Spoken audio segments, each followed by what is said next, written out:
נשימה רכה. שאיפה מתרחבת בחזה, הנשיפה רכה וארוכה. כל הנשימות מתרחשות דרך האף, דרך הנחיריים.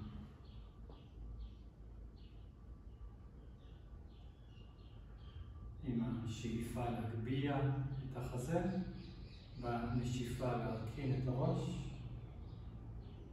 שחרר את הידיים אל הירכיים, לפקוח את העיניים, להגביה את הראש. אוקיי. נכון, נעשה תרגול עדין של נשימות, מה שנקרא ביוגה פרניאמה, בסיסית, הכנה יותר לפרניאמה מאשר פרניאמה. נעשה את זה בשכיבה.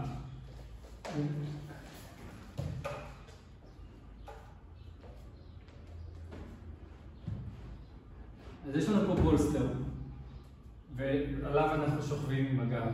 לפעמים, במיוחד למי שרגיש בגב התחתון, הבולסטר יכול להיות קצת מלא מדי, גבוה מדי, ואז זה יכול להביא מתח לגב התחתון. אנחנו לא רוצים להיות במתח או בתחושה לא נוחה במהלך התרגול הזה.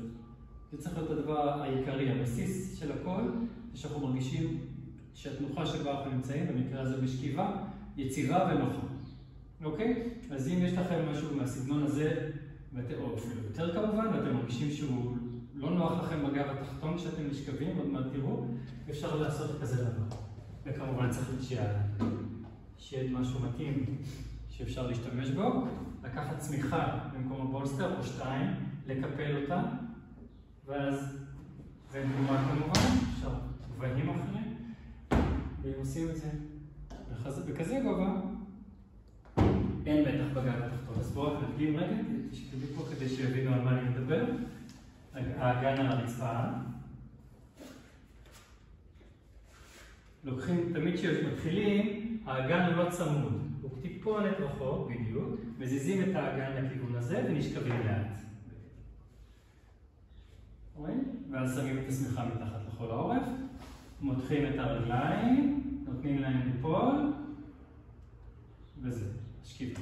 אז זה עם הרעל סמיכה, זה למי שהמגב התחתון רגיש, אז אולי כדאי סמיכה אחת, אולי שתיים, אבל לא מיד עובי כזה, ולפעמים יש בולסטרים שהם אפילו יותר שמנים, ואז צריך מאוד לשים לב שלא נכנס מתח לגב. אוקיי? אז נכון נראה את זה עם בולסטר, ועוד מעט תראו גם למה, אולי אחרי שראיתם את סמיכה.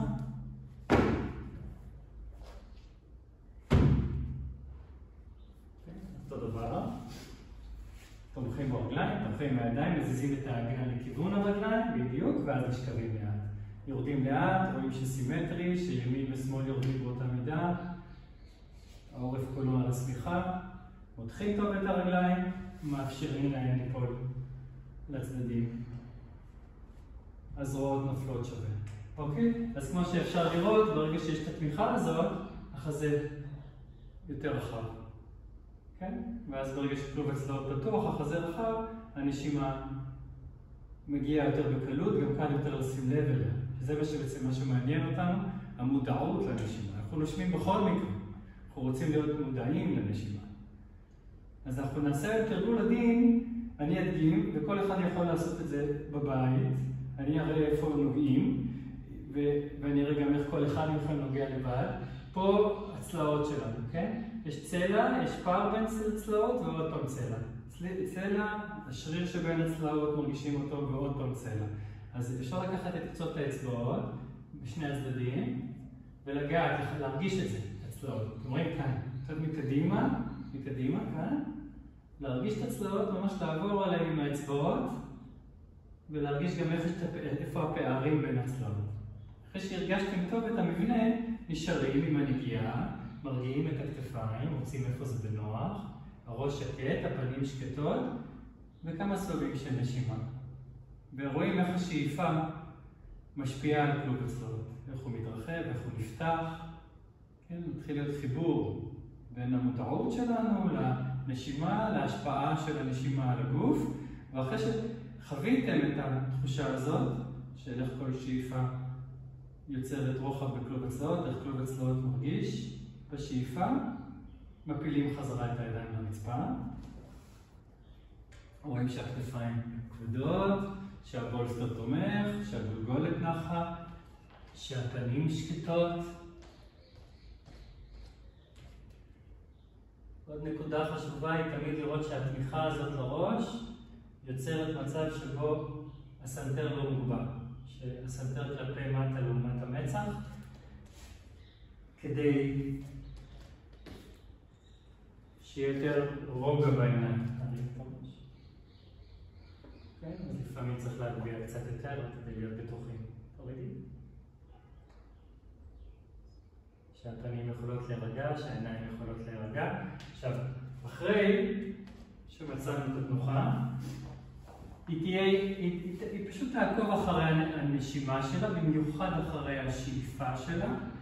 ובכל פעם שיש שאיפה, היא תנסה לחזור לאותו מקום של כלוב הצלעות קדימה והצידה, קצת הצידה, קצת עדיין קדימה ויותר הצידה, להרגיש איך יש התרחבות ופתיחה.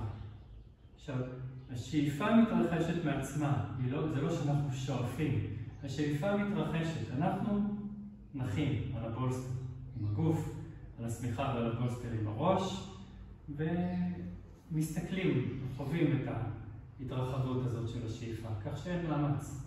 בכל פעם שמגיעים לשיא השאיפה, לסוף השאיפה, עצירה קטנה. זה הכל. צלעות מתרחבות, הפנים נשארות שקטות, העיניים נשארות שקטות, עצירה, ואז נשיפה אחידה, רכה וארוכה. עכשיו, מאחר ואנחנו מתחילים ככה יותר להיות מבחינים בנשימה, קצת מרחיבים אותה כתוצאה מזה שאנחנו מודעים לה, מאוד חשוב שלא יהיה מתח. יש מתח לעבור לנשימה לגמרי רכה. הנקודה הזאת שלא נכנס מתח בתרגול פרנאיאמה היא מאוד חשובה. זה לא איזה משהו שצריך לעשות. לפעמים אנחנו לוקחים דברים מתוך איזו נכונות לעשות אותם, ואז מבלי לשים לב נכנס מאמץ או מתח. אז ככה היא שוכבת, והיא עוקבת במיוחד אחרי השאיפה שלה, והחיבור הזה שבין השאיפה שלה לגוף, לכלוב הצלעות. כל פעם בסוף השאיפה עצירה קטנה, בעצירה אפשר לשים לב, הראש נח, הפנים שקטות, העיניים שקטות, נשיפה רכה.